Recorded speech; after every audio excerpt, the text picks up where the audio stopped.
The Battle of Tukayyid. Introduction. The world of Tukayyid was primarily an agricultural world in the Free Rasalhague Republic at the time of the clan invasion. The world was picked to be the site of a proxy battle fought for control of Terra between the clans, led by Ilkhan Ulrich Kerensky, and the ComStar's ComGuard, led by Precentor Marshal Anastasius Vogt. The actual battle was broken down into ComGuard-defended objectives that the clans would try to conquer.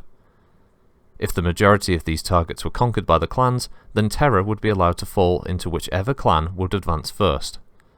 If the ComGuard successfully defended the majority of the targets, then the clans had to abide by a 15-year truce with the Inner Sphere, in which no clan elements would cross the plane emanating from Tukayyid and extending to the edges of the Inner Sphere perpendicular to the clan occupation zones.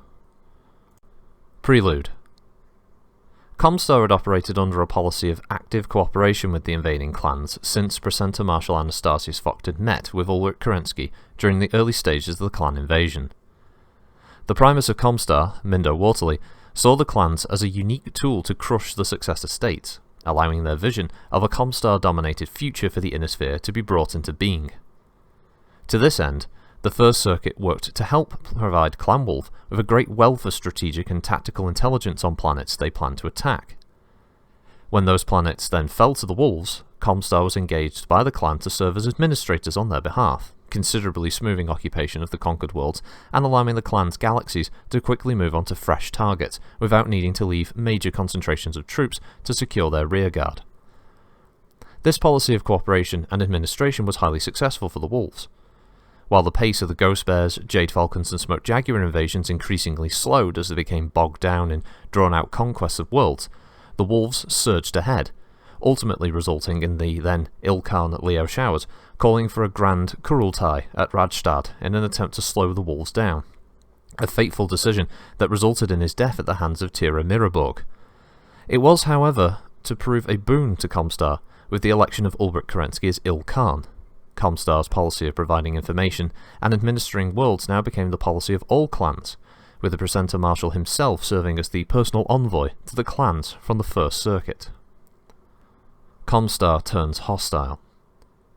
Primus Mindo Waterley arrived in Saltzwedel on Satellites to meet with the Ilkhan for the first time on the 7th of January 3052, a day after the humiliating defeat of the Smoke Jaguars and the newly arrived Novacats at Luthien. Here, it was shown for the first time to ComStar that the true goal of the clans was in fact Terra itself, the home of ComStar for hundreds of years, core of the Inner Sphere and its entire HPG network and birthplace of the Star League. Under such a direct threat, ComStar could no longer remain neutral, but they in no way wanted to see Terra, humanity's birthplace, torn asunder by an enormous battle, the likes of which the planet hadn't seen since 2777. Confronting the clans, Precentor Marshal Anastasius Vogt was sent to the Ilkhan to issue a bachal. A clan trial of possession would be waged on the proxy world for control of Terra, the world of Tukayyid, inside the rapidly diminishing Free Rasalhague Republic.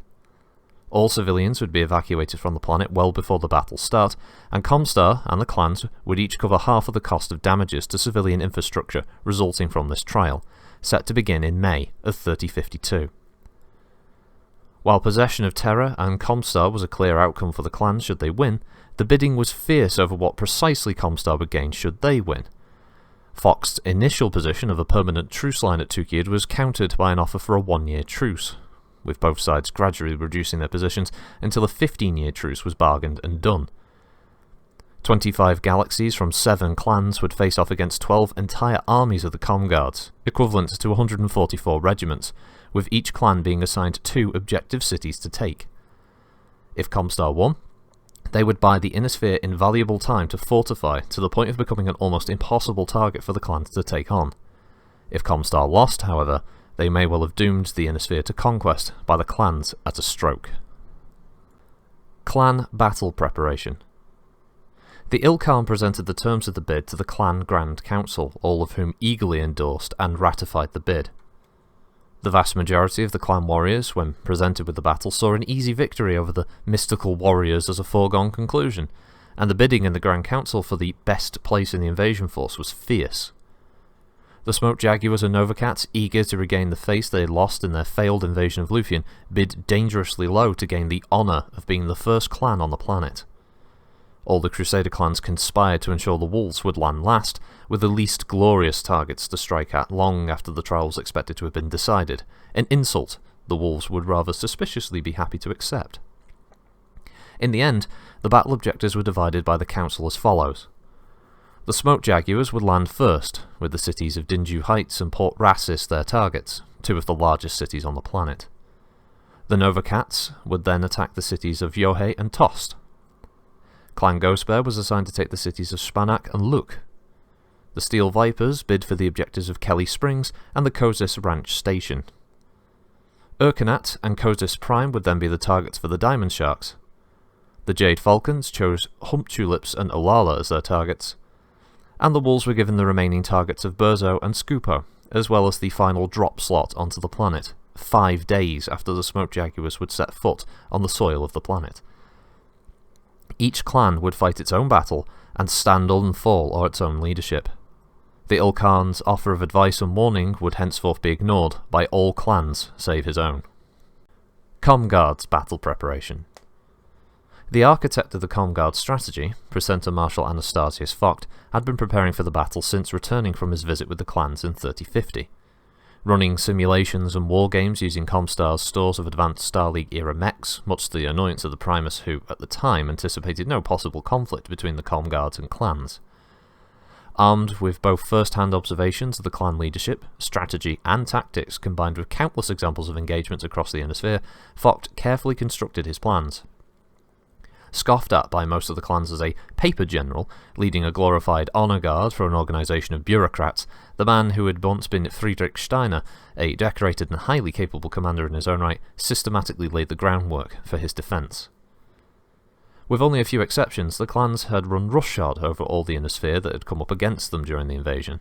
Their superior technology, mated with their strategic initiative, let them pick and choose battles and apply sufficient force to win on almost every occasion in very short, sharp battles, pitting strength against strength. In short, playing to the clan's strengths and preference for direct, trial-like encounters.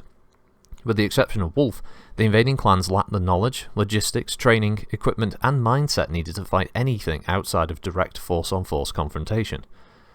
As such, Vogt built his battle plan around a classic long-term battle manoeuvre. He would deny the clans the short, sharp, trial-like battle they were suited to fighting. Instead, he would use terrain and mobility to erode them cluster by cluster, with a series of rapid and never-ending hit-and-run attacks, combined with massive air and artillery strikes, until he could crush what was left of each clan on his own terms with overwhelming firepower. Tukayyid offered excellent defensive terrain that the ComGuards prepared to great effect. Bridges were rigged with explosives, shielded bunkers constructed from which units sized from lances to regiments could appear without warning were scattered in strategic locations. Entire cities were razed and recreated as little more than giant traps. Vogt's Star League-era command and control system allowed him and his staff to seamlessly fight throughout the entire planet as a single theatre, and the ComGuards were well briefed on their part. Other key factors included: uniformly, the ComGuards were using Star League-era military technology that was far closer matched to that of the clans than any of the successor states, a match that became ever closer with the use of terrain and mobility. The ComGuards would be facing the clans collectively in a series of waves, meaning units not involved in the fighting could be shifted when needed, whereas the clans were determined to fight their battles alone, with only minimal thought to a cohesive, wider strategy. The ComGuards would be well prepared for the type of battle they had planned. The clans, with the exception of the Wolves, were not.